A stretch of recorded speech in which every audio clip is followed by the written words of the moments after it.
suis hyper contente de vous retrouver, ça fait longtemps que j'ai pas filmé. Tout simplement parce que j'ai déménagé, donc je n'avais plus mon setup de prêt ni rien. Mais là, j'ai tout remis à peu près comme je pense il le faut. J'ai lu que 4 livres en juin, parce que pareil, déménagement, travail, chaleur, etc.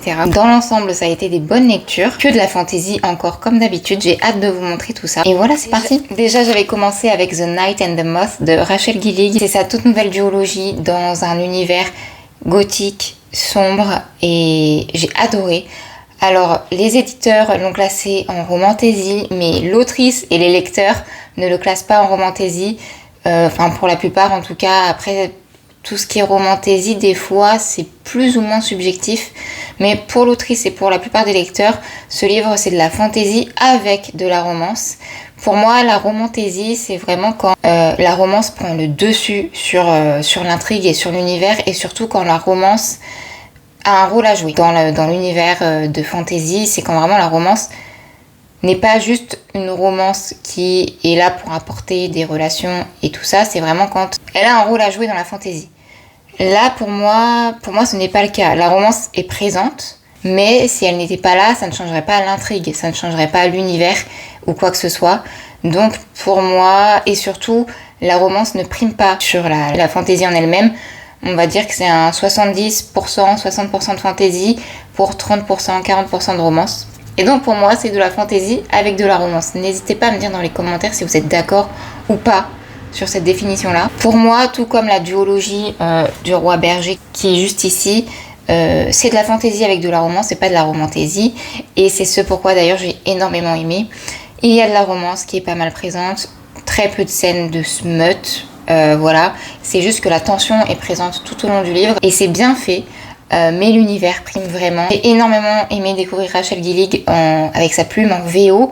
Je l'avais lu qu'en version française et vraiment j'ai trouvé, je sais pas si c'est sa duologie qui est comme ça ou quoi, j'ai trouvé que ça faisait beaucoup plus adulte, alors que le roi berger de temps en temps, je trouvais que on était presque à la limite avec le young adulte. Dans cet univers, on va suivre Sibylle qui depuis 10 ans est devin dans une cathédrale avec 5 autres femmes. Et en gros, son rôle à elle, c'est de deviner les présages pour certaines personnes, qu'ils soient importants ou non. Mais ça peut être pour des rois, des choses comme ça.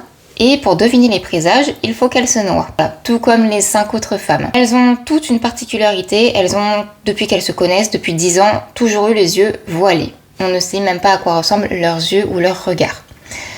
Sauf qu'un jour, ses sœurs, ses amies disparaissent une à une. Elle va faire la rencontre d'un chevalier qui s'appelle Roderick et elle va lui demander son aide, même si bien évidemment elle ne peut pas le voir en peinture. Il va donc essayer de l'aider à retrouver ses 5 amis qui ont disparu. Ça mélange divinité, complot, présage, fantaisie gothique, amour et j'en passe. Et j'ai énormément aimé ce premier tome, j'ai hâte de lire la suite. Ce sera une duologie.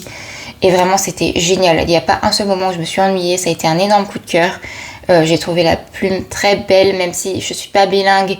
Donc, je peux pas trop m'exprimer là-dessus. Et surtout que je butais très souvent sur des mots qu'on n'utilise pas tous les jours. Donc, j'ai eu du mal à le lire, mais je l'ai lu et j'ai vraiment beaucoup aimé. Je peux que vous le recommander si vous aimez la fantaisie adulte et les univers gothiques et sombres. Ensuite, j'ai lu une lecture un petit peu plus légère. La sorcière de Sandfield de Sharon Lynn Fisher chez Sabran. C'est une réécriture de Jane Eyre, version cozy fantasy, cozy mystery. Et pareil, j'ai beaucoup aimé. Donc si vous connaissez pas Jane Eyre, je vais vous faire un petit speech très vite fait. En gros, on va suivre une femme qui est considérée comme une sorcière et à l'époque où elle vit, c'est accepté, c'est toléré. C'est toléré, mais bon, il y a encore beaucoup de préjugés sur les sorcières, etc. Et donc elle travaille dans une école. Un certain Edward Rochester, qui vit dans un manoir à Sandfield, va requérir ses services et donc elle va devoir s'absenter de l'école pour aller vivre dans ce manoir.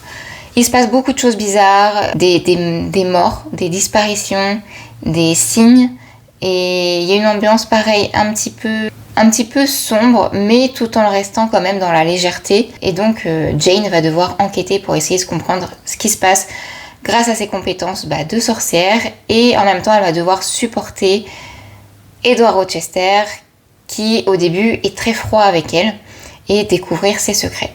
Il est très très court, il fait que 300 pages, Et j'ai bien aimé, je crois que je lui avais mis un 4 sur 5. C'est pas un truc de fou dans le sens où il n'y a pas des révélations de fou, surtout quand on connaît l'histoire de Jane Eyre. Et les personnages sont pas hyper complexes et hyper approfondis. En même temps, sur 300 pages, c'est assez dur de faire des personnages très très approfondis. J'ai trouvé que ça se lisait tout seul, c'est très addictif, les chapitres sont courts et vraiment ça se lit tout seul quoi. Il n'y a pas un seul moment où je me suis ennuyée, il y a de l'action, c'est mignon en même temps, c'est sombre, enfin je sais pas comment expliquer mais c'est vraiment... Des fois, en été, on a envie d'une ambiance un peu Halloween, un peu automne. Et c'est ce que j'ai retrouvé dans ce livre. Et vraiment, je vous le recommande, que ce soit en été, printemps, automne, hiver, on s'en fiche.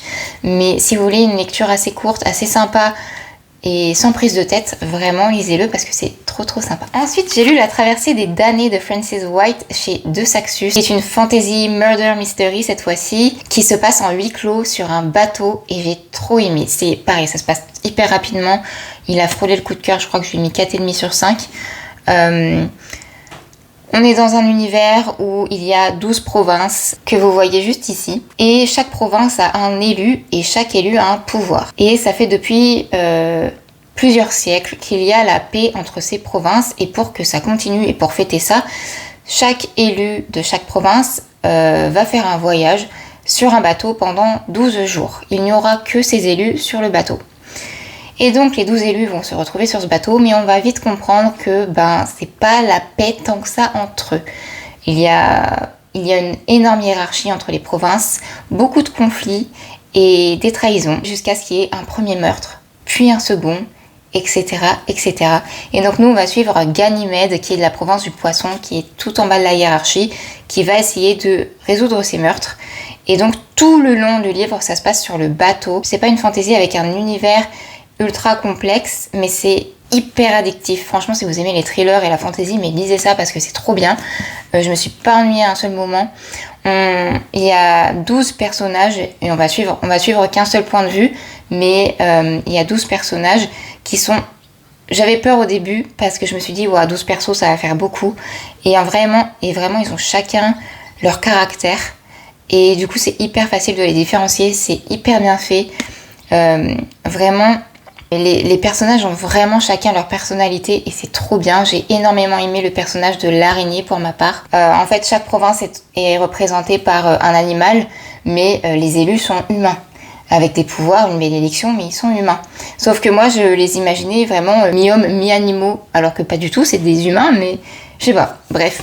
Et donc le personnage de l'araignée que j'aime beaucoup, je me le représentais comme Elise dans League of Legends. Enfin voilà, relations LGBT, écriture inclusive, donc c'était super chouette à suivre. J'ai beaucoup aimé le personnage principal, au début j'ai cru que j'allais pas pouvoir me le voir en peinture. Et en fait finalement c'est super bien passé. Il est très original, il a un caractère très particulier. Il est très ironique, très sarcastique. Et pareil, c'est un personnage principal qui a des rondeurs. Et vraiment ça change parce que c'est assez rare aussi. Enfin vraiment j'ai beaucoup aimé ce personnage. J'ai beaucoup aimé l'araignée, j'ai beaucoup aimé Wyatt, l'ours. Voilà. Et c'est pas un coup de cœur parce qu'il n'y avait rien non plus d'extraordinaire. Il y a des choses quand même auxquelles je m'attendais. Et voilà. Mais c'était vraiment bien. Donc je vous le recommande 1000 fois si vous aimez les thrillers et la fantasy qui vont ensemble. Et enfin, j'ai fini le mois avec Plaga, le porteur de la folie de Aurélien Guise, qui me l'a envoyé en service presse, donc c'est de l'auto-édition. Et ce sera une trilogie, c'est de la dark fantasy adulte. Et j'ai bien aimé, je crois que je lui ai mis un 3,75 sur 5. On est alors sur une double temporalité. D'un côté, on va suivre un historien 200 ans après l'avènement du fléau. Et en gros, le fléau, c'est un peu... On ne sait pas trop ce qui s'est passé, mais un jour, les gens se sont mis à devenir fous et à tuer pour rien. Un peu comme des zombies. La première personne qu'il voyait, il a tué. Voilà. Donc ça, c'était 200 ans en arrière. Et donc nous, on va suivre un historien qui, donc 200 ans plus tard, va chercher à comprendre ce qui s'est passé à l'époque. Pourquoi est-ce que le fléau existe ? Et voilà, donc on est dans un monde vraiment très très sombre où tout le monde essaye de se tuer et surtout le fléau ça arrive à tout le monde. C'est pas comme un zombie où une fois que que on te tue, si on touche pas ton cerveau, tu te réveilles et tu deviens un zombie. Non, le fléau, ça peut arriver à n'importe qui, n'importe quand et à tout le monde.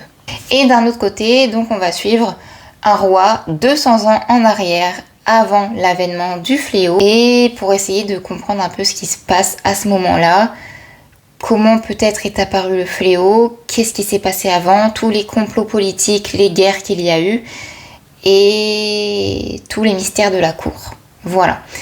Et comment ces deux histoires vont se lier au final. J'ai beaucoup aimé ce premier tome. C'est très descriptif, donc je ne le conseillerais pas à tout le monde. Il y a très peu de dialogue, c'est vraiment que de la description. Et moi j'adore ça, mais d'un côté ça a été aussi son point faible, dans le sens où des fois il y avait 2-3 pages pour décrire quelque chose qu'on décrivait déjà en 3-4 lignes, mais qui était répété d'une autre manière à chaque fois. Voilà, en fait c'était assez redondant sur pas mal de choses. Mais c'était hyper intéressant et j'ai beaucoup aimé. Du coup, ça m'a quand même empêché de m'attacher plus que ça aux personnages. J'ai bien aimé quand même les personnages, notamment celui donc de Nocturne, notre historien, et de Allegro, une femme qu'il va finir par rencontrer. Mais il y a des choses qui sont passées qui auraient dû me rendre triste, qui m'ont pas touché plus que ça. Donc voilà, c'est ces petits points négatifs qui ont fait que j'ai pas mis plus que 3,75 sur 5, mais j'ai quand même aimé et j'ai hâte de découvrir la suite de cette aventure. Voilà, c'est tout pour mon bilan du mois de juin qui a été un petit mois, mais il a fait tellement chaud, j'ai déménagé et tout ça, donc voilà, mais j'ai eu des bonnes lectures. J'ai déjà lu quelques lectures évidemment en juillet que j'ai hâte de vous présenter dans une prochaine vidéo. N'hésitez pas vous à me dire ce que vous avez lu et à très bientôt.